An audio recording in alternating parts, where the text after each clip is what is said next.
100 orthopaedic robotic സർജറികൾ പൂർത്തിയാക്കി Caritas hospital. ഇതിന്റെ ഭാഗമായി ആശുപത്രിയിൽ റോബോട്ടിക് സെഞ്ചുറി എന്ന പേരിൽ ആഘോഷ പരിപാടി സംഘടിപ്പിച്ചു. മുൻ ഇന്ത്യൻ ഫുട്ബോൾ താരം IM വിജയൻ പരിപാടിയുടെ ഉദ്ഘാടനം നിർവഹിച്ചു.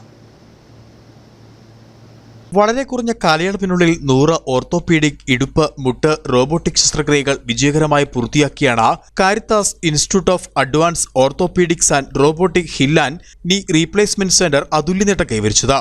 ഇതിന്റെ ആഘോഷ പരിപാടികളുടെ ഭാഗമായിട്ടായിരുന്നു ആശുപത്രിയിൽ റോബോട്ടിക് സെഞ്ചുറി എന്ന പേരിൽ ആഘോഷ പരിപാടികൾ സംഘടിപ്പിച്ചത്. മുൻ ഇന്ത്യൻ ഫുട്ബോൾ താരം പത്മശ്രീ IM വിജയൻ പരിപാടിയുടെ ഉദ്ഘാടനം നിർവഹിച്ചു. കാരിത്താസ് ഹോസ്പിറ്റൽ ഡയറക്ടറും സിഇഒയുമായ റവറന്റ് ഡോക്ടർ റിനു കുന്നത്ത് അധ്യക്ഷത വഹിച്ച ചടങ്ങിൽ senior consultant doctor Dileep Isaac, department മേധാവിയും സീനിയർ കൺസൾട്ടന്റുമായ doctor Kurian Philip, senior consultant doctor Anand Kumaroth എന്നിവർ സംസാരിച്ചു. കാരിത്താസ് ആശുപത്രിയിൽ ആദ്യമായ റോബോട്ടിക് ശസ്ത്രക്രിയയ്ക്ക് വിധേയയായ മറിയാമ്മ ജോസ് ചടങ്ങിൽ വെച്ച് തന്റെ അനുഭവം പങ്കുവച്ചു. ആഘോഷത്തെ കൂടുതൽ ആവേശഭരിതമാക്കിക്കൊണ്ട് ഗോൾ ചലഞ്ച് മത്സരവും ഫ്ലാഷ് മോബും സംഘടിപ്പിച്ചു.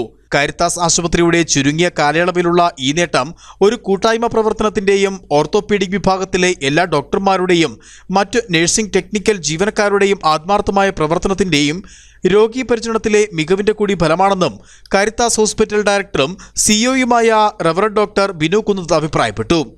News desk, Idukki vision.